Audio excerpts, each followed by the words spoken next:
let us continue with the topic. Now the next convention what we will see is Greenpeace.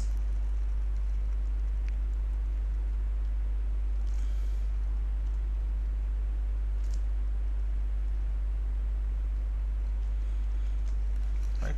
Now this Greenpeace was founded in 1971 in Canada. Now what is for? Now this Greenpeace is for opposing environmental abuse, saving endangered species, right? Endangered species.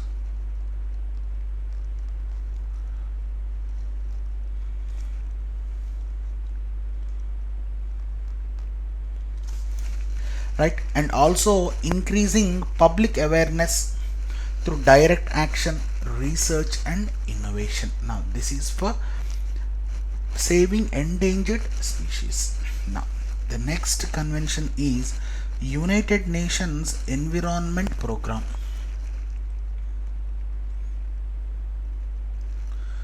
United Nations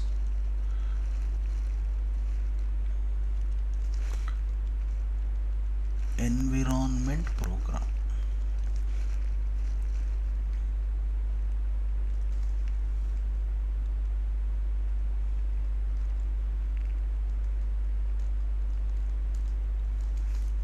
Right, which is called as UNEP. Now what this program exactly says? Now it coordinates the United Nations environmental activities, assisting member countries in implementing the policies and practices. Right, now it was founded as a result of United Nations Conference on Human Environment in June 1972, and it was headquartered in Nairobi, Kenya. Nairobi, Kenya. Now this was asked once in your service commission examination. Where was UNEP headquartered? Right, focus on this. And the next one is very important convention, Worldwide Fund for Nature, WWF. What you frequently observe in your TV programs, right? World Wide Fund for Nature.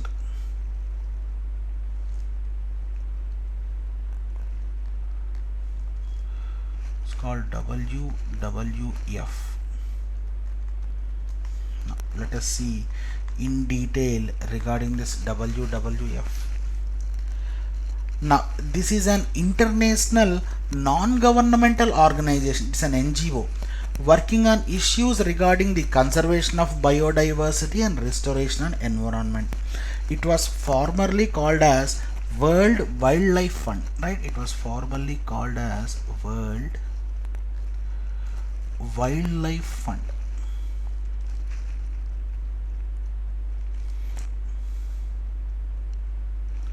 Right, now see here, this was conceived on 1961, 29th April.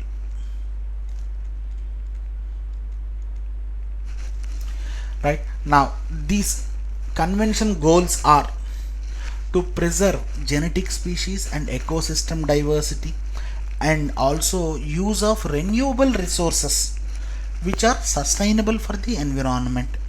Right, now this is the world's most largest organization, which was started by Julian Huxley. Right, and also it is an independent organization registered under Swiss law. Right, now this is registered under Swiss law.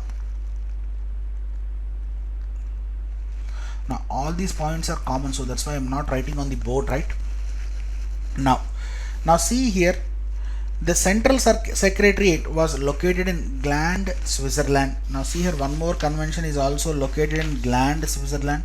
Can you name about this? Right, your IUCN, International Union for Conservation of Nature, is also located in Gland, Switzerland. Now what are the missions of this Worldwide Fund? Now these missions are conserving world's biodiversity, first widely and general point, ensuring the use of renewable resources which are sustainable, already we have discussed it, promoting the reduction of pollution and wasteful consumption. Now this is the crux point, right? Promoting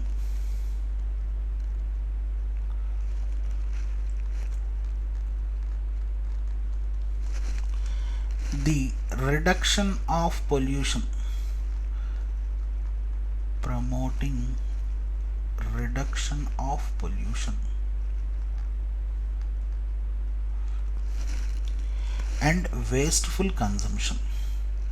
Until now we never discussed about this pollution topic. Now only in Worldwide Fund first time the objectives are promoting reduction of pollution and wasteful consumption.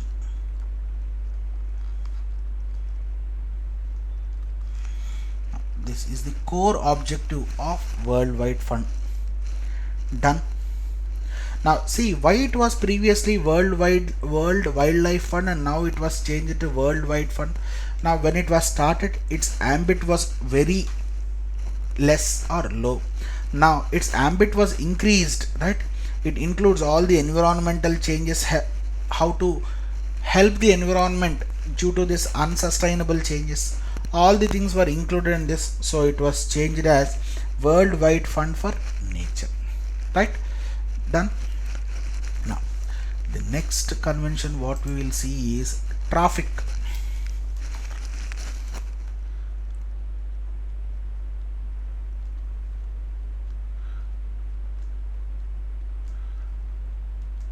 Traffic. Now what is the full form of traffic? Trade record analysis. Now see, I'll write the full forms. Trade record analysis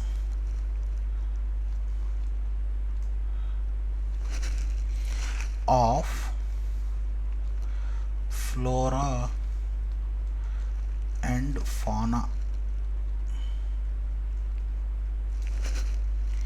in commerce. Now, this is the full form, right? As I said earlier, full forms are very important, right? Focus on this. Now what is this convention traffic? Now this is also a wildlife trade monitoring network. Now it is a strategic alliance between IUCN and WWF. Now what is its exact mission? Traffic to ensure that trade in wild plants and animals is not a threat for conservation of nature, right? It focuses on trade of animals, right? Now which must not be a threat to nature, which must not be a threat to nature. Now already we have discussed one more convention in the lines of this. What is that? Can you name it? We have seen in the previous video itself. Convention on International Trade in Endangered Species of Wild Fauna and Flora. Now we have discussed about this on endangered species in specific.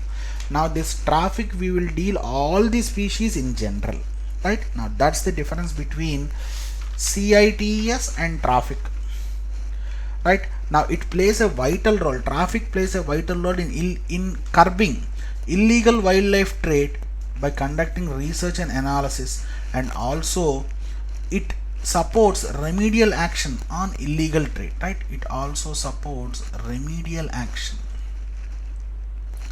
Remedial action means they can provide a legal help for the illegal traffic, right? This is about traffic. Now these are the international conventions. Till now what we have discussed is about international conventions. Now let us see about the legislative steps taken by Government of India. Now the first and foremost very important is Wildlife Protection Act.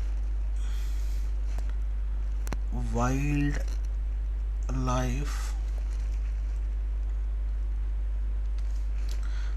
Protection Act.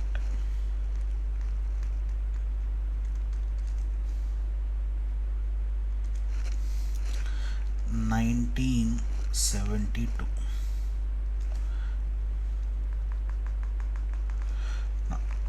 this is the legislative act enacted by Government of India, right? Now, as generally it says, it provides you the framework how to save and manage the wildlife, right? Okay, now what are the highlights of this act? The first main objective of this act is to set up a central zoo authority. To set up a central zoo authority. I'll write down the crux points, okay? Right. The next objective, the wide range, I mean generally what we speak, how to protect the wildlife through prohibiting hunting of animals other than vermin, right? Now it provides ban trade of African ivory, right? Now the main other objective is it bans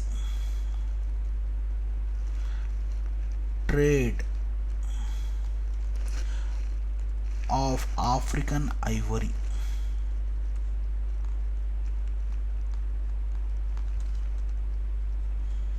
This is very important, right?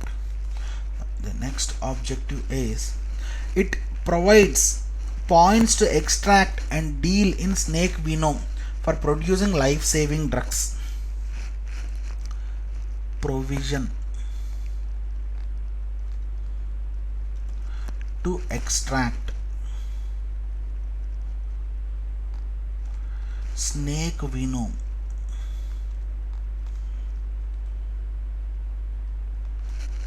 for producing life-saving drugs. Now these are the main objectives of Wildlife Protection Act, right? Highlights of this act. Now let us see some points regarding Central Zoo Authority.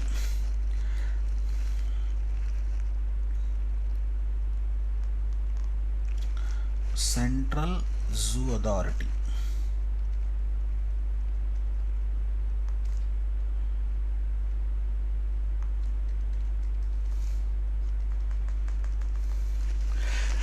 Right, in India, functioning of zoos is regulated by an autonomous statutory body called Central Zoo Authority, which was constituted under Wildlife Protection Act that was discussed here. The main objective is to nothing but to save, to complement the national effort in conservation of wildlife. Right, now every zoo in the country is required to obtain a recognition from the authority. Right, it provides you technical and financial assistance also. Right, now Central Zoo Authority regulates the exchange of animals of endangered category list under Schedule 1 and 2 of Wildlife Protection Act among zoos. Now this is the main point, right? Now Central Zoo Authority regulates the exchange of animals. Regulates exchange of animals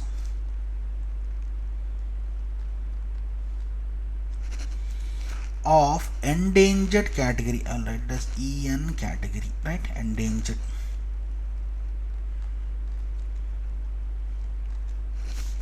Listed under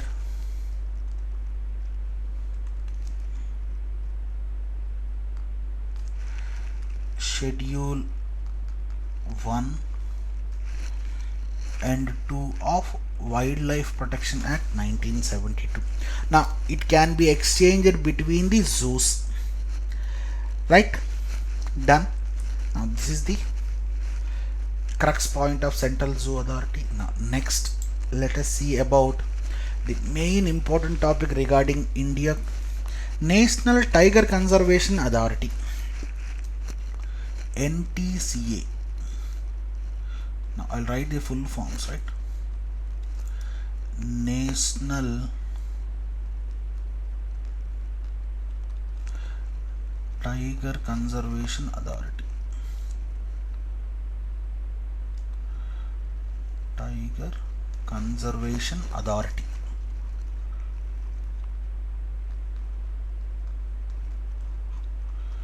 Now, right, now this is also under Ministry of Environment, Forest and Climate Change, and it is also a provision of Wildlife Protection Act 1972. Now what are the objectives of NTCA?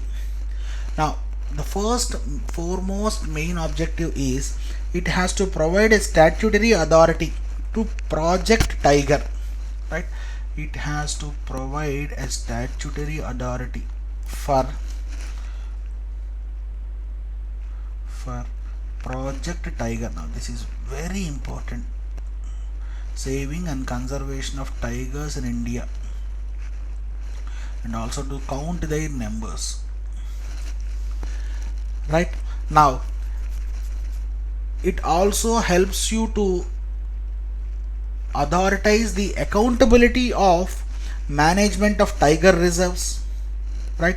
And also it provides for an oversight by the parliament, and also it provides you the livelihood interest of the local people which are under surrounding tiger reserves. Now these are the main objectives of NTCA. Now in this, the main important point is they address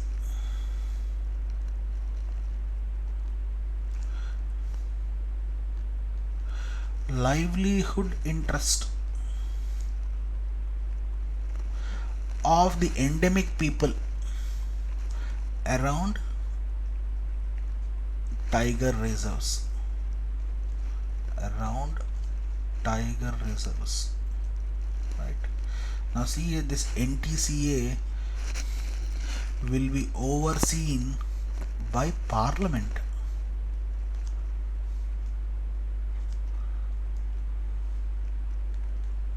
right? Done. Enough of this, right? The next one which was in India is National Board for Wildlife. National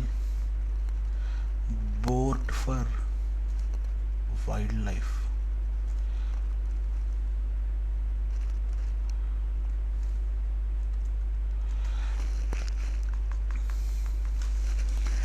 Right now, it is also a statutory organization under Wildlife Protection Act 1972.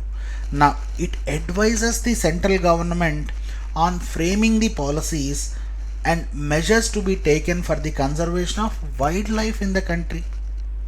Right now, it is an apex body in all wildlife related matters and approved projects in and around national park and sanctuaries. Right now, see here, these are the apex body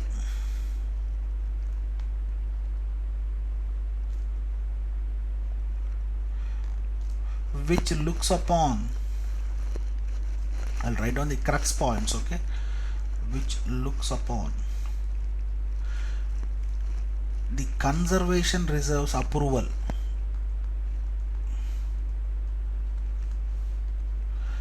conservation reserves approval, and also activities in national parks, I will write as NP, and wildlife sanctuaries. It oversees the activities in national parks and wildlife sanctuaries also, right?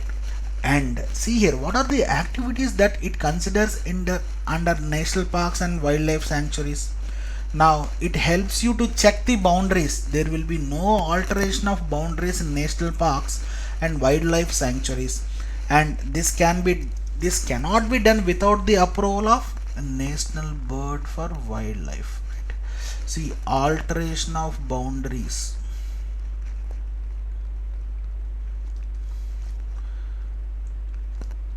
Alteration of boundaries of national park and wildlife sanctuaries cannot be done without the approval of National Bird Life, right?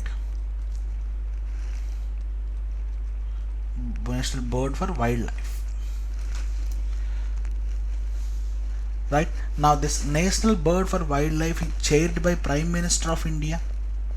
Right now, the chairman is Prime Minister of India, PM of India.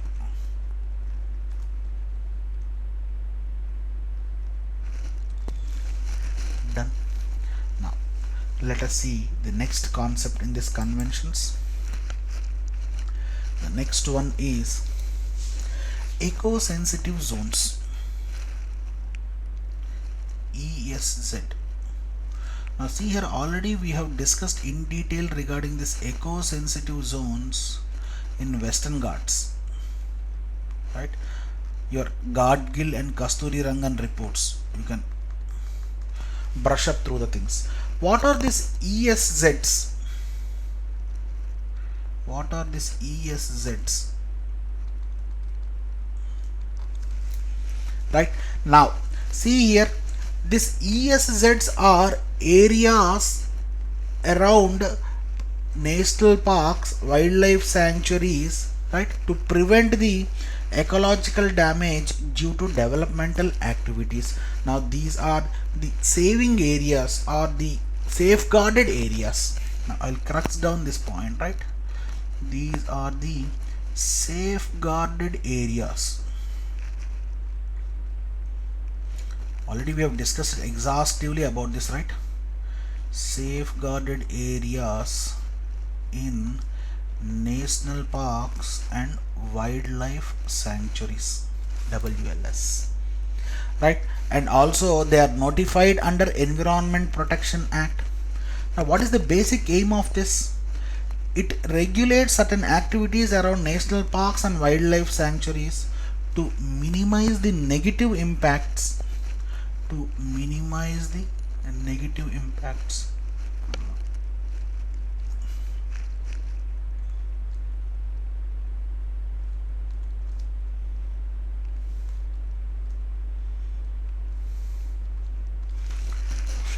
Done. Now already we have discussed in Western Ghats. Now this Western Ghats is divided into three zones: ESZ1, ESZ2 and ESZ3. Now ESZ1, core area where you must not disturb anything in the national park or wildlife sanctuary. ESZ2, only the functioning mines has to work, no new mines has to be allocated. ESZ3, yes, some livelihood activities and also new mine operations can be done in this ESZ3s, right? This is what they are categorized. Now they are categorized, I mean the permissible activities are categorized into this ESZ1, ESZ2 and ESZ3 and ESZs. Am I right? Yes. Done. Now the next one what we deal is Biological Diversity Act. Now these are completely dry topics, focus on this. Biological Diversity Act.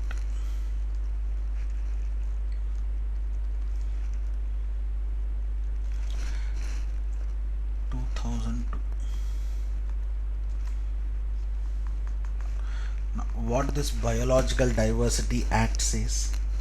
Now this act covers conservation, use of biological resources and associated knowledge occurring in India for commercial or research purposes or for the purpose of biosurvey and bioutilization. Now this, all the things are same, right, in order to conserve biodiversity and the ecosystems. Now see here, this conservation of biodiversity and ecosystems, this knowledge of conservation of biodiversity and ecosystems that occurs in India, right, that occurs in India, they are used for commercial research. This act provides this commercial research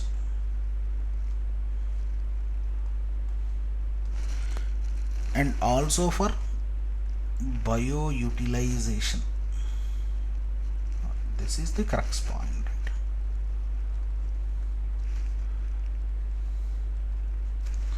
Till now the previous acts were used for only for conservation of biodiversity. Now the act, all the points that we are used for conservation of biodiversity are used for commercial research, right? Now see here, this Biological Diversity Act 2002, for this commercial research you can apply for intellectual property rights also.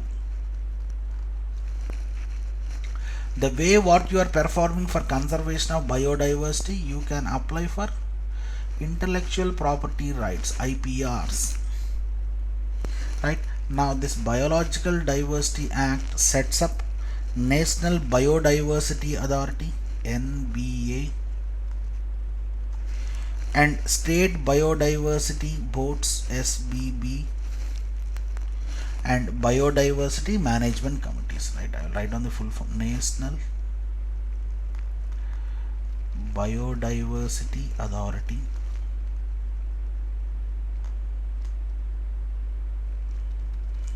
to oversee its operations, right? And SBB are nothing but state boards.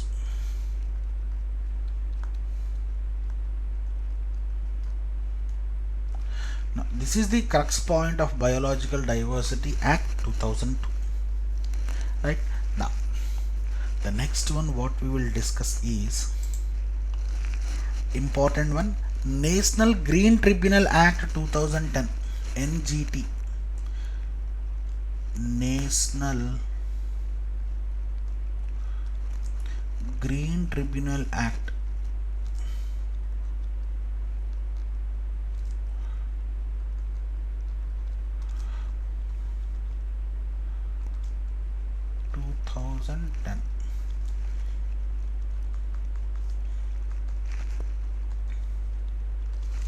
Right now, what this NGT Act 2010 says, now this is established for effective and expeditious disposal of cases relating to environmental protection and conservation of forest and other natural resources.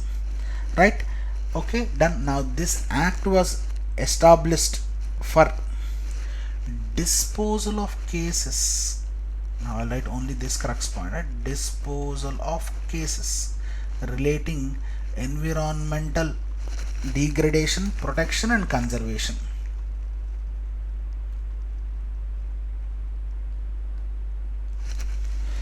Right now, this tribunal is not bound by procedure laid down under Code of Civil Procedure.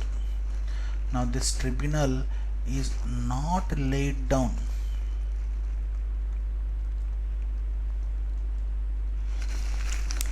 under Code of Civil Procedure.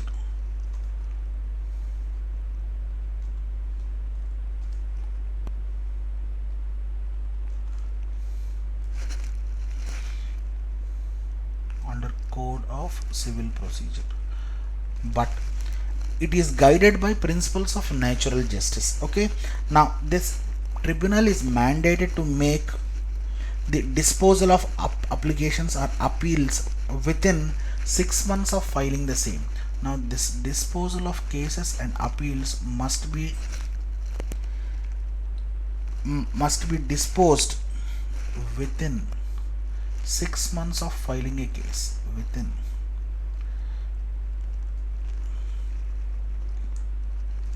6 months of filing a case.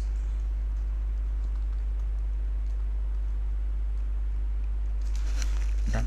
Now the New Delhi is the headquarter of this NGT. Now 3 more tribunals are located in Bhopal, Pune, Kolkata and Chennai. I mean 4 more. The other tribunals are located in Bhopal, Kolkata, Pune and Chennai. Right now, see here, it is not laid down under Code of Civil Procedure, but it has to follow natural justice.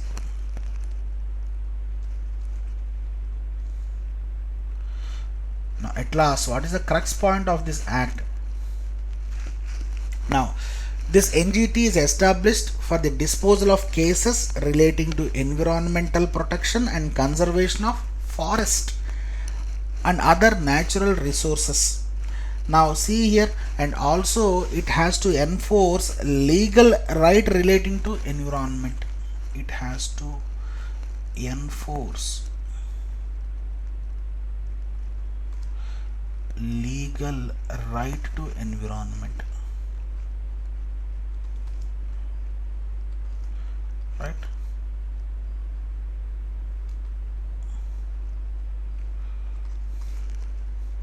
This is the crux of this point, right?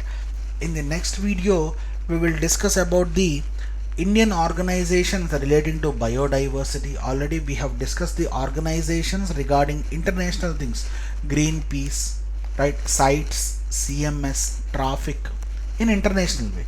Now let us discuss the organizations regarding to India and also the wildlife conservation projects in India in detail, right?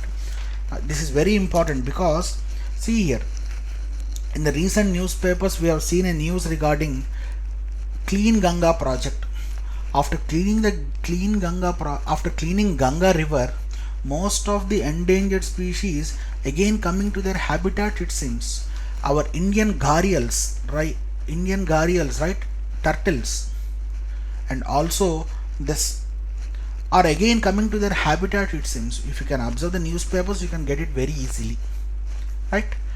Done. Thank you.